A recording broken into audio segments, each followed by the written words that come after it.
Time and time again, when it comes to menstrual cycle issues like painful periods or irregular cycles or missing periods, women are often told that it's just normal or it's just part and parcel of being a woman. So what can you expect when coming off the pill? One of the biggest questions I get when it comes to coming off hormonal contraception is how quickly will my periods come back? There's a lot of conversation that we should be using the menstrual cycle almost like a vital sign, like your heart rate and blood pressure. If I could change one misunderstood area when it comes to women's health, it would be...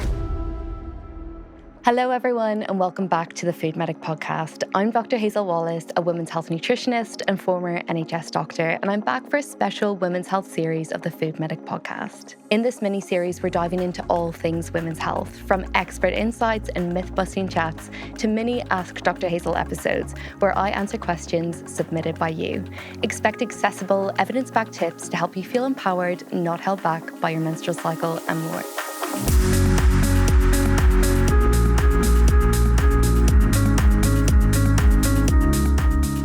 If you're enjoying these conversations and want to go beyond just understanding your hormones and your menstrual cycle and actually learn how to work with them, my latest book, Not Just a Period, is available to pre-order now.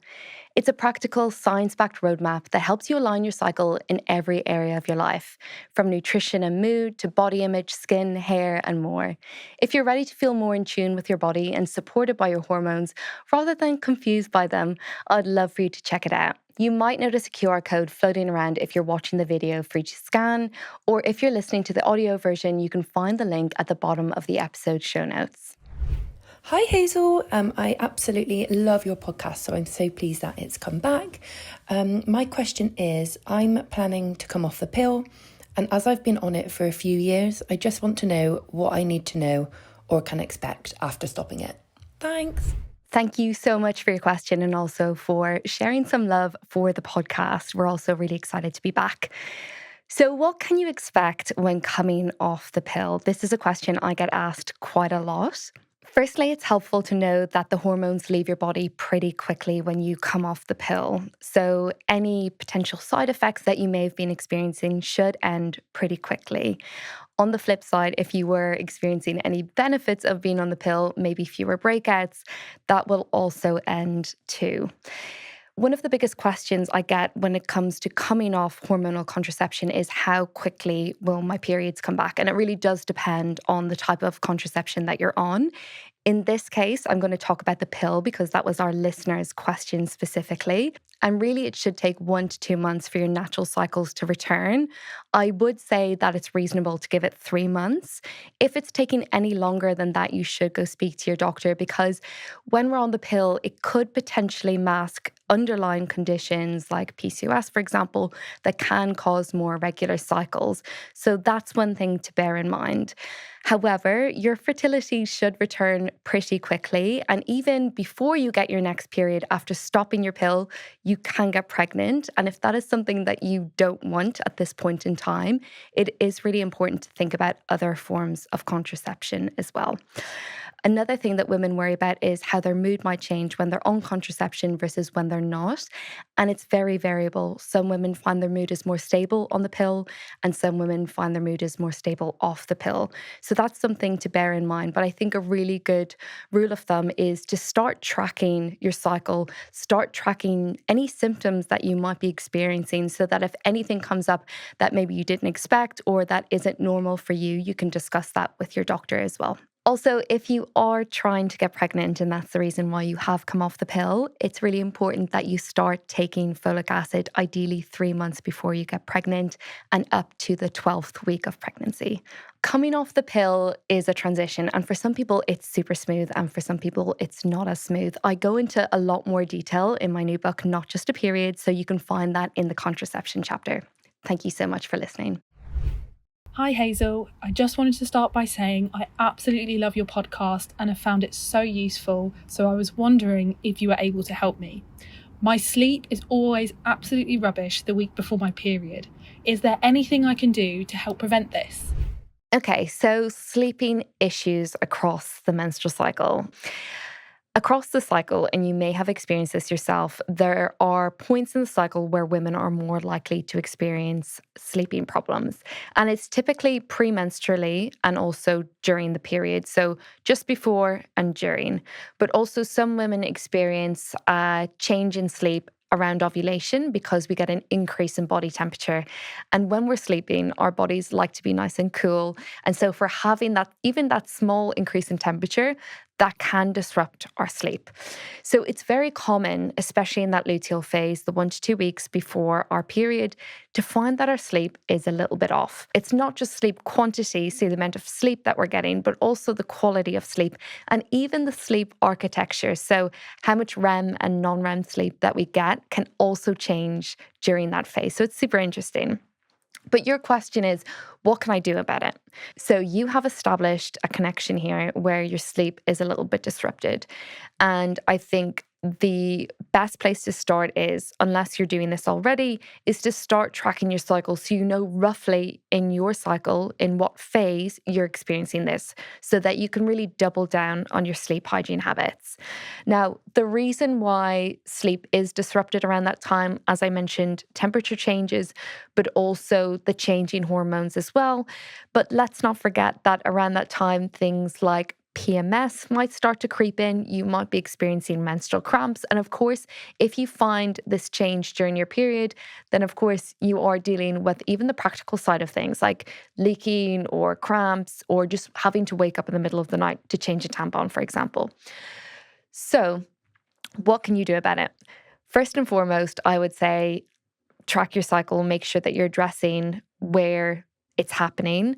The second thing is address any symptoms that you're experiencing as much as you can. Obviously, you might not be able to help with everything, but if you are experiencing things like cramps, think about having a hot water bottle or any heat patches, even things like anecdotally sleeping in a fetal position, so where your knees are drawn up, that can help relax your abdominal muscles and can help with cramping. So that's something you might want to try. If you are someone who's getting very hot in the night, having a warm shower before bed can help drop your body temperature, and maybe sleeping with the window a little bit ajar or having a fan in the room. Making sure that you're wearing period products that you're really comfortable with and feel confident with. And that might look a little bit different to what you're wearing during the day.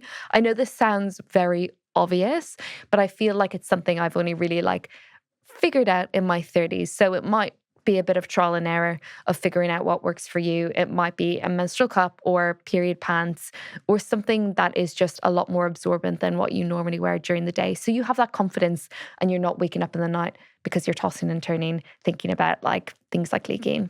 It's pretty obvious and it's not rocket science, but really doubling down on your sleep behaviors is so important. So trying to have a consistent sleep schedule, which is getting into bed around the same time and getting up at the same time, is really important.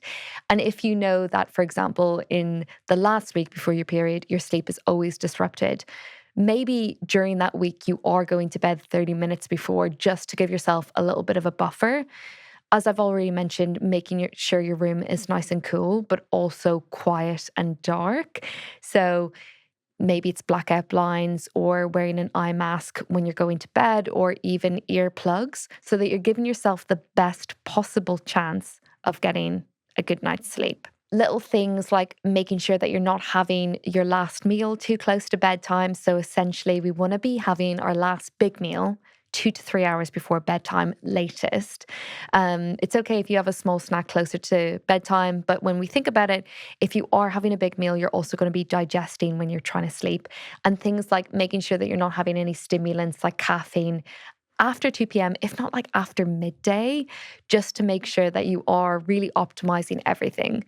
So I guess to pull it all together, when it comes to sleep and the menstrual cycle, for some women, they do really experience sleep problems, especially in that luteal phase.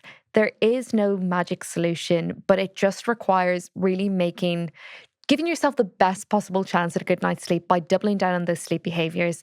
If it is closer to your period or during your period, making sure that you have period products that you're comfortable with. addressing any symptoms that you might be experiencing or making yourself as comfortable as possible. And again, just giving yourself a little bit of leeway by maybe getting into bed a little bit earlier. And if you can sneak in a nap because it's on the weekend or maybe your day off, then try do that also. I hope that answers the question, and thank you for sending it in. Hi, Hazel. First off, thank you so much for creating this amazing space to have these really crucial conversations about women's health. My question is, what big misunderstandings or misplaced societal norms do you see really starting to shift or be challenged? Perhaps something that was once like blindly accepted. And additionally, while I know there are many, but which big misunderstood aspect of women's health would you really like to see starting to shift if you could pick one? Thank you. Thank you so much for your question. And honestly, there is a lot that I could say to answer this question. Well, two questions. So I'll take your first question first, which is, what are some of the things that we used to blindly accept when it comes to women's health? And I think one of the areas that I'm seeing a shift in narrative, and I really hope that we are achieving that on this podcast, but also through my books and also on social media, and I'm seeing it with other health professionals and podcasters as well, is changing the narrative that women's health conditions or women's health problems or menstrual cycle issues is something that we just have to put up with because we are women. Time and time again, when it comes to menstrual cycle issues like painful periods or regular cycles or missing periods, women are often told that it's just normal or it's just part and parcel of being a woman or having a menstrual cycle.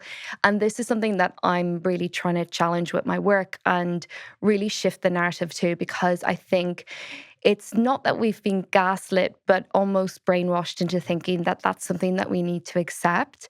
And I really hope that with the younger generation coming up behind us, the girls who are now getting their first periods, that we will be able to pave the way with them so they don't have to endure some of the things that maybe we have through our teens and also 20s, 30s, and beyond that. To answer the second part of your question, which is if I could change one misunderstood area when it comes to women's health, it would be viewing the menstrual cycle as a nuisance. And I know that for some people listening, they will think, of course, it's a nuisance because you maybe have symptoms that are distressing, and even the practical sides of having a period can be just a bit difficult to deal with sometimes.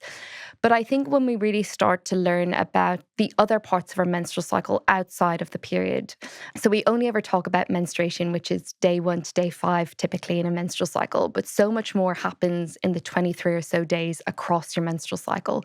And all of that is orchestrated by your hormones, mainly estrogen and progesterone. And that's not just changing our fertility or when we ovulate or when we have our period. It also dictates our gut health, our mood, our energy levels, our strength, our skin and hair health. And I think, I don't know about you, but when I learned about periods and I went through puberty, no one told me anything about how my menstrual cycle could dictate or change those things. And now there's a lot of conversation, even within the medical space, that we should be using the menstrual cycle almost like a vital sign, like your heart rate and blood pressure, because it tells us so much about a person's health. And so I would love for us to really start changing our view of the menstrual cycle as something that can be quite empowering, as something that can tell us a lot about someone's health. And maybe in a couple of years' time, when you go to your doctor's office about any health issues that you're experiencing, maybe skin breakouts, maybe changes in mood, that they start asking you about your menstrual cycle as one of the first things that they ask you about, because I think it just tells us so much. So that would be my big thing. And it's the reason why I titled the book, my new book, Not Just a Period, because it's not just a period, it's so much more. Before we leave each other, I would love if you could just take a moment to rate the podcast, leave a review, or share it with a friend or a loved one that you think would learn a lot from this episode. If today's conversation resonated, my book, Not Just a Period, is available to pre-order now, and it's packed with practical advice to help you understand your hormones, manage tricky periods, and work with your cycle for better energy, mood, and overall health. You can grab a copy now through the link in the show notes or via the QR code on your screen. I hope you all have a great week, and thank you so much for listening.